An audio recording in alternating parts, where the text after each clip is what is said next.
चलो हम लोग एक आइडिया यहाँ पे समझेंगे कि मैकेनिकल एनर्जी होता है क्या। एंड उससे पहले यहाँ पे एक आइडिया समझने की और कोशिश करो कि अभी जो हम लिखना चाह रहे थे कि पोटेंशियल एनर्जी जो आ रहा है ये निगेटिव ऑफ बोगडन आ रहा है, तो इस पर ऐसा, और इसको अगर हम लोग डिफ्रेंशिएट करेंगे तो डिफ्रेंशिएट करने से क्या आएगा, यहाँ पे बार बार इंटरनल लिखना ज़रूरी है अगर तुम इस तरीके से सोल्व करना चाह रहे हो तो।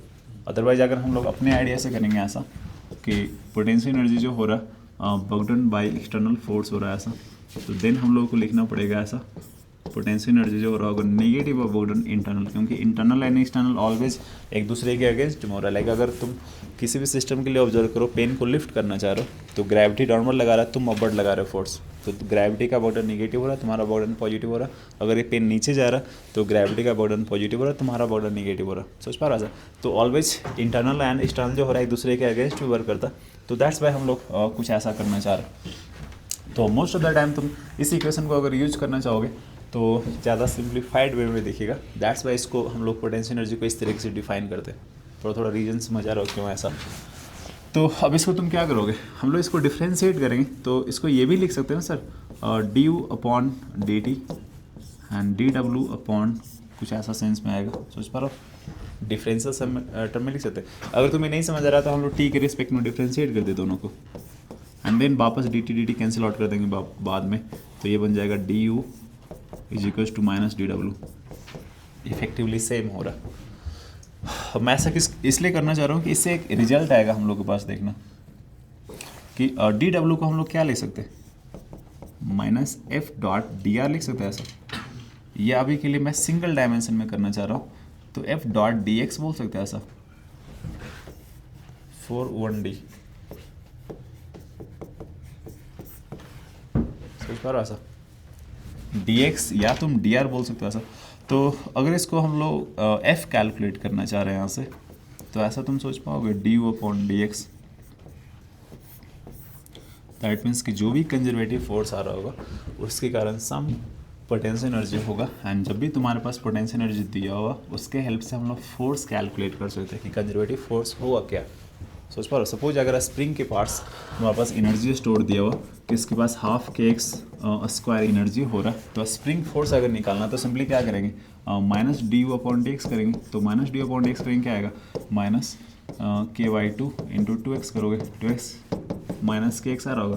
तो दिख रहा है एनर्जी से हम लोग फोर्स निकालना चाह रहे हैं, एंड प्रीवियसली हम लोग फोर्स के हेल्प से एनर्जी निकालना चाह रहे थे। तो मोस्ट ऑफ द टाइम तुम्हें हाँ फोर्स तो दिया होगा, पता होगा तुम्हें। अगर जहाँ पे नहीं पता तो कभी कभी एनर्जी के टर्म्स में देना होता, तो एनर्जी अगर दिया हुआ तो तुम फोर्स को वापस बैकवर्ड रिट्रीव कर सकते हो ऐसा। लाइक सोचो जैसा कि तुम्हारे पास अर्थ एंड किसी मून का या प्लैनेट सैटेलाइट का तुम्हारे पास एनर्जी पता है कि ग्रेविटेशन पोटेंशियल एनर्जी कितना हो रहा है, कितना डिस्टेंस पे, ये सब नहीं पता। सोच पा रहे हो, बस एनर्जी पता है तो हम लोग फोर्स दोनों के बीच में निकाल सकते हैं ना सर, कितना इंट्रैक्शन हो रहा है। सोच पा रहा ऐसा। तो ये जो आइडिया है बहुत सारा सिचुएशन में हेल्पफुल हो सकता है, तो दैट्स वाई तुम्हें फोर्स एनर्जी के बीच में रिलेशन जानना। चलो इसको नोट करो। और समटाइम्स इसको बोलते हैं ऐसा कि फोर्स जो कंजर्वेटिव है, क्योंकि जहाँ भी पोटेंशियल हो रहा होगा ऑलवेज उससे हम लोग को कंजर्वेटिव फोर्स निकलेगा, ना कि एक जनरल नॉन कंजर्वेटिव ही निकलेगा। तो समटाइम्स इसको बोलते हैं conservative force is equals to minus D upon D X. Next जानना हम लोग को मैकेनिकल एनर्जी। मैकेनिकल क्या होता है, मैकेनिकल एनर्जी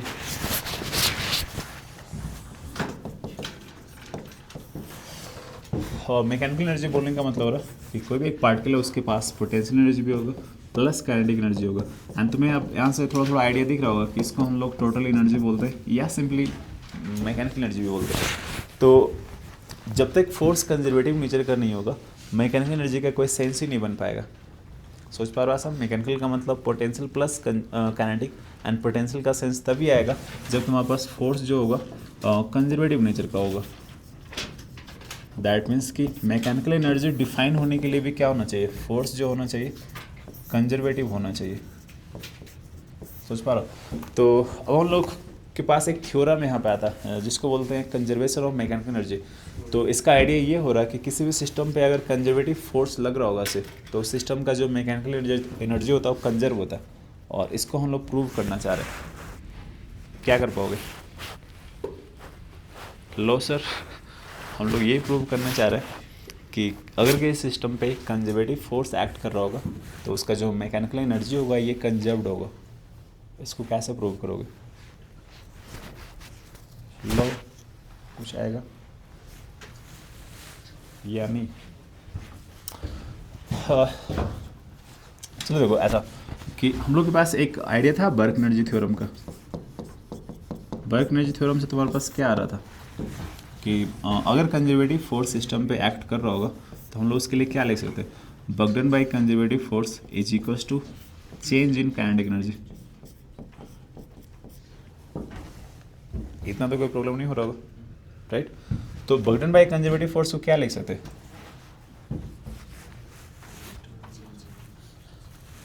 इसको हम लोग डिफरेंशियल सेंस में सोचने की कोशिश करते हैं, क्योंकि ऐसे करोगे तो यस आ जाएगा बट उतना मैथमेटिकली प्रिसाइज नहीं हो पाएगा। तो हम लोग थोड़ा सा इसको डिफरेंशियल सेंस में करने की कोशिश करते हैं बर्क एनर्जी थ्योरम से, कि जो भी हम लोग डिफरेंशियल बर्डन करना चाहेंगे कंजर्वेटिव फोर्स के कारण, ये differential change in kinetic energy आएगा। ये सोच पा रहे हो? ऐसा हम लोग किसी सिस्टम पे बहुत ही small amount of work done perform की, उस स्मॉल अमाउंट ऑफ बर्डन के कारण जो भी सिस्टम में चेंज आएगा काइनेटिक एनर्जी वो भी स्मॉल आएगा। क्योंकि डिफरेंशियल सेंस पे करने से देखो क्या फ़ायदा होगा, एंड जस्ट बैकवर्ड जाओगे दिन तुम्हें दोनों में डिफरेंस फील होगा। तो हम लोग इस बर्डन को क्या ले सकते हैं? जो भी कंजर्वेटिव फोर्स का बर्डन हो रहा है, बर्डन को हम लोग क्या ले सकते हैं? जस्ट एक बताया था निगेटिव ऑफ पोटेंशियल एनर्जी, क्योंकि जस्ट अभी मैंने बताया था पोटेंशियल एनर्जी क्या हो रहा था कंजर्वेटिव फोर्स के, निगेटिव ऑफ बर्डन हो रहा था। तो यहाँ से बर्डन क्या आएगा? Negative of potential energy. अगर इसको डिफ्रेंशिएट करोगे तो डी डब्ल्यू इज टू क्या आएगा? माइनस डी यू आएगा। सोच पा रहे हो? तो हम लोग जो स्मॉल डिफरेंशियल बर्डन हो रहा है कंजर्वेटिव फोर्स को, उसको रिप्रेजेंट करना चाह रहे हैं पोटेंशियल एनर्जी के टर्म्स में, तो निगेटिव ऑफ पोटेंशियल एनर्जी हो रहा है। और ये क्या हो रहा होगा? तो अगर इसको राइट हैंड कर दो ऐसा, तो हम लोग इसको क्या लिख सकते हैं? Differential of kinetic energy plus differential of potential energy is equals to 0। अब इसको हम लोग क्या ले सकते हैं? ऐसा दोनों का डेरिवेटिव आ रहा होगा, दैट मीन्स कि kinetic energy plus potential energy का डेरिवेटिव 0 आ रहा। सोच पा रहे हो? ऐसा एंड डेरिवेटिव 0 आने का क्या मतलब? ये जो फंक्शन रहा होगा ये कांस्टेंट रहा होगा, kinetic energy plus potential energy is equals to some kind of constant रहा होगा, या के बोलने से फिर कन्फ्यूजन होगा काइनेटिक एनर्जी, इसको मैं कांस्टेंट बोलना चाह रहा हूँ, तभी इसका डेरिवेटिव 0 आ रहा है। दैट मीन्स कि इससे क्या बोल सकते हैं कि सिस्टम का kinetic energy initial plus potential energy initial is equals to system का kinetic energy final plus potential energy final always equal होगा अगर सिस्टम पे सिर्फ कंजर्वेटिव फोर्स एक्ट कर रहा होगा, देन हम लोग ऐसा बोल पाएंगे। आया सर कुछ या नहीं? हाँ, इसमें मे भी तुम लोगों को थोड़ा सा कन्फ्यूजिंग हो रहा हो कि डिफरेंशियल से डायरेक्टली आप कैसे कर दे। सोचो ऐसा कि कोई भी फंक्शन तुम्हारे पास एफ एक्स प्लस जी एक्स हो रहा होगा और तुम इसको डिफ्रेंशिएट करना चाह रहे हो, suppose Y equals to F plus G हो रहा होगा। डिफ्रेंशिएट करो तो क्या आएगा? D Y upon D X is equals to D of F with respect to X plus D of G with respect to X. ऐसा हम लोग करते हैं। तो डी एक्स सम में कॉमन करने के बाद कैंसिल आउट करोगे तो ऐसा दिख रहा है कि दोनों टर्म जब डेरिवेटिव सेम हो रहा है, दैट मीन्स कि डिफरेंशियल जो टर्म आ रहा है ये भी सेम हो सकता है। तो दैट्स वाई हम लोग यहाँ से डायरेक्टली समझ रहे हैं कि ये किसी ना किसी टर्म का डेरिवेटिव हो रहा है और डेरिवेटिव 0 हो रहा है, दैट मीन्स कि ये टर्म जो होगा एक कांस्टेंट फंक्शन होगा। ये हम लोग फाइंड आउट किए थे।